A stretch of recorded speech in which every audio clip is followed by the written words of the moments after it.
അല്ല നിങ്ങൾ ജനങ്ങൾക്ക് വേണ്ടിയിട്ടാണ് ജീവിക്കണേന്ന് പറഞ്ഞ്. അത് എടി ജനങ്ങൾ എന്ന് പറഞ്ഞാൽ ഒരു ജനമല്ല, ഒരു കൂട്ടം ജനങ്ങൾ.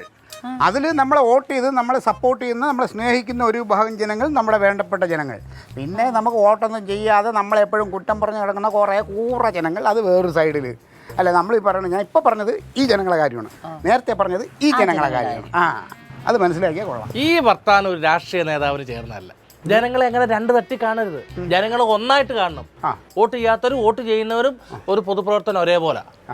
നീ രാഷ്ട്രീയത്തിലിട്ട് ഇപ്പൊ കാലെടുത്ത് വെച്ചല്ലേ ഉള്ളൂ, അനുഭവ സമ്പത്ത് ഒരുപാടുള്ളതാ. ഈ പറയുന്ന ജനങ്ങൾ എന്ന് പറഞ്ഞാൽ എനിക്ക് ഒരുപാട് പണി വന്നിട്ടുണ്ട്, അതറിയാന്നുള്ള ആളാണ് ഈ കൂടെ നിൽക്കുന്നത്. ചോദിച്ചു നോക്ക് ലേഡി. ജനങ്ങൾ മാത്രമല്ല പണി തന്നെ, കൂടെ നിന്ന് പോസ്റ്റ് ഒട്ടിച്ച് സിന്താവ് വിളിച്ച് ജയിപ്പിച്ചില്ലേ അൻസാറ് മറ്റമ്പയെക്കാളും വലിയ നേതാവാൻ വേണ്ടി അടിപ്പണി ചെയ്തോണ്ടിരിക്കും. അച്ഛൻ നല്ല അറിയുന്നുണ്ടോ? നീ അവനെ ആവശ്യമില്ലാതൊന്നും പറയല്ലേ റൊണാൾഡേ, എന്തോ കേട്ടാ. അവൻ അങ്ങനെയൊന്നും ചെയ്യൂല. അവൻ്റെ രാഷ്ട്രീയത്തിൽ അവൻ്റെ ഗുരുവാണ് ഞാൻ. അവൻ്റെ ആ പരിപാടിയൊന്നും വേണ്ട. നീ പറഞ്ഞ രാഷ്ട്രീയത്തിനെ കുറിച്ചൊന്നും അറിഞ്ഞോളാം. നീ ജനങ്ങളെ പൊക്കി പിടിച്ചോണ്ട് നടക്കുക. അവസാനം എവിടെന്നെങ്കിലും ഒരുത്തൻ്റെ പണി നിനക്ക് കിട്ടുമ്പോഴേ നീ പഠിക്കുകയുള്ളൂ. എനിക്കങ്ങനെ വലിയ രാഷ്ട്രീയ നേതാവൊന്നും വേണ്ട, പക്ഷെ ആരെന്തൊരു സഹായം ചോദിച്ചാലും 24 മണിക്കൂറും ഞാൻ പറഞ്ഞു നിന്ന് സഹായം. അങ്ങനെ പറഞ്ഞ് 24 മണിക്കൂറിലോ 12 മണിക്കൂറിലൊക്കെ സഹായിച്ച ആളാണ് ഞാൻ. അവസാനം കിട്ടി എനിക്ക് വേഷം, അതോടെ ഞാൻ നിർത്തി. നിനക്ക് അതുപോലെ കിട്ടുമ്പോഴേ നീ പഠിക്കൂ. പുതിയ എന്ത് പുത്തനച്ചി തുടങ്ങി അതിന്റെ ആവേശമാണ് നിന്റെ ഇത് കേട്ടാ. പരസഹായം ചെയ്യുന്നതിനകത്ത് അങ്ങനെ കണക്കൂട്ടേണ്ട കാര്യമൊന്നുമില്ല. ജനിച്ച് മരിക്കുന്നിടം വരെ ചെയ്യണം. ശരി പോവല്ലേ എന്നാ ഞാൻ പൊക്കോട്ടെ. സാധനമൊക്കെ മേടിച്ചു ഇവിടെ ഇച്ചിരി പണിയുണ്ട് ഇവിടെ കേട്ടാ.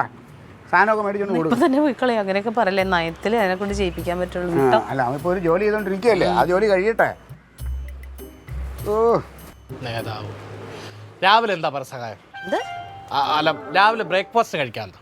രാവിലെ കഴിക്കാൻ പുട്ടും കടലയുണ്ട്. ഞാൻ വേറൊരു കാര്യം പറയട്ടെ, നല്ല മത്തി, നല്ല മത്തി, അത് നല്ല പച്ച കുരുമുളകൊക്കെ ഇട്ട് അങ്ങോട്ട് പെരട്ടിയിട്ട് വറുക്കണം. അല്ലെങ്കിൽ വേണം നമുക്ക് കറി വെക്കാം. പച്ചക്കുരുമുളക് ഇട്ട് തിളപ്പിച്ചിങ് എടുക്കണം. അടിപൊളി. പക്ഷേ എന്നിട്ട് ഉച്ചയ്ക്ക് വേണമെങ്കിൽ 2 കഷ്ണം കപ്പ. അപ്പം രാവിലത്തെ പുട്ടിനും വേണം ഉപയോഗിച്ചൂടെ? ഉപയോഗിക്കാം. അപ്പം എന്താ സംഭവം എന്ന് വെച്ചാൽ, ഇവിടുന്ന് പതുക്കെ നീ മാങ്ങ തിന്നിട്ട് നടന്നിട്ട് മേലോട്ട് കയറണം.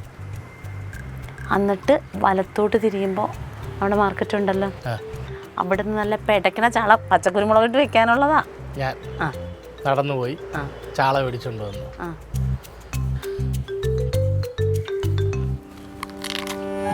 എടാ, കപ്പയുടെ മുകളിൽ ആ മീൻകറി ഒഴിച്ചിട്ട് നമ്മളങ്ങോട്ട് കഴിക്കണമെന്ന് ആലോചിച്ച് നോക്കി. സംഗതി അടുത്ത് എൻ്റെ കൺട്രോൾ കളയും. 500 രൂപയുണ്ട്, വേറെ 2-3 കൂട്ടം മേടിക്കാൻ. എൻ്റെ കൃത്യം കണക്ക് എൻ്റെ കൊണ്ടുവന്ന് ഏൽപ്പിക്കണം. മേടിക്കേണ്ട സാധനങ്ങളുടെ ലിസ്റ്റ് തയ്യാറാക്ക്. ആ സമയം കൊണ്ട് ഞാൻ പുട്ടും കടലിൽ ഒരു പിടി പിടിച്ചിട്ടോട്ടെ. മാങ്ങ അവിടെ നിന്ന് എടുക്കലെടുത്ത് കടിച്ച് തിന്നല്ലേ. നീ കടിച്ചത് എനിക്കൊന്നും വേണ്ട.